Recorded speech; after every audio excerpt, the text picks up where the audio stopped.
Bonjour. 16 retraités français étaient toujours bloqués hier au Costa Rica pour cause de Covid-19, dont 6 hospitalisés, 2 d'entre eux étant dans un état grave. Inconscience ou sottise?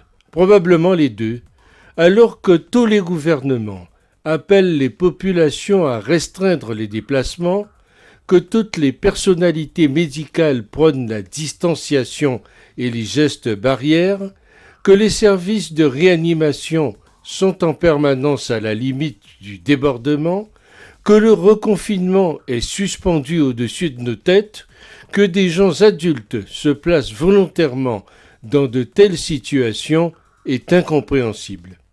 Voyage, pour certains, c'est l'alpha et l'oméga. Il faut absolument faire l'Inde, le Kenya, la Thaïlande et le Costa Rica pour en parler. La belle affaire. Il ne faut pas perdre une opportunité d'évasion, ni les arts, n'est-ce pas? Et après, on réclame à corps et à cri le rapatriement sanitaire que complétera l'aventure.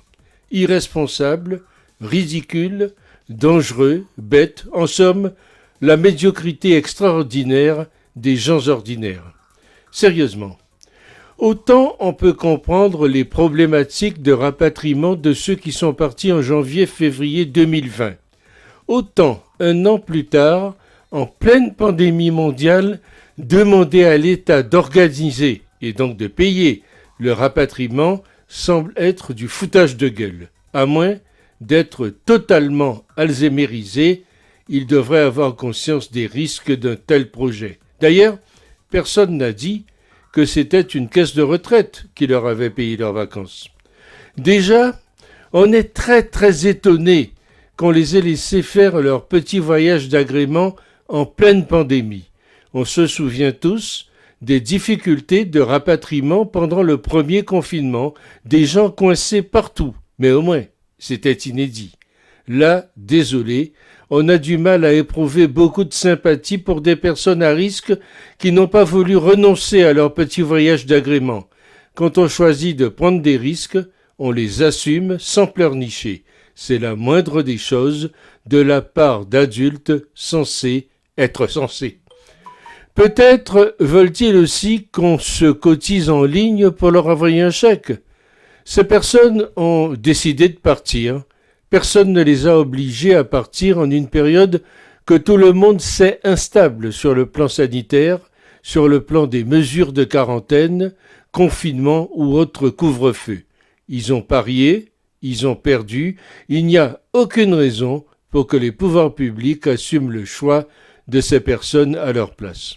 En fait, on voit toujours l'égoïste ayant recours à l'altruiste. Dans le cas présent, l'État français doit tenir le rôle de facilitateur et non de nounou.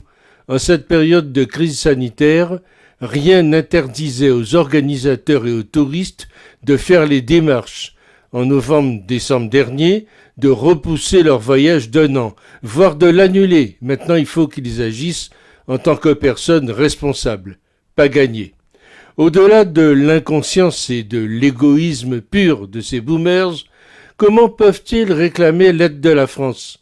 Pour rappel, ils osent demander que les impôts payés par les confinés les aident à rentrer et retrouver leur petit nez douillet?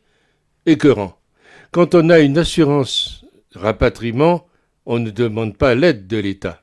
Et pendant ce temps, des milliers de retraités français, âgés de plus de 75 ans, sont bloqués par la Covid aux portes fermées des plateformes de prise de rendez-vous pour se faire vacciner.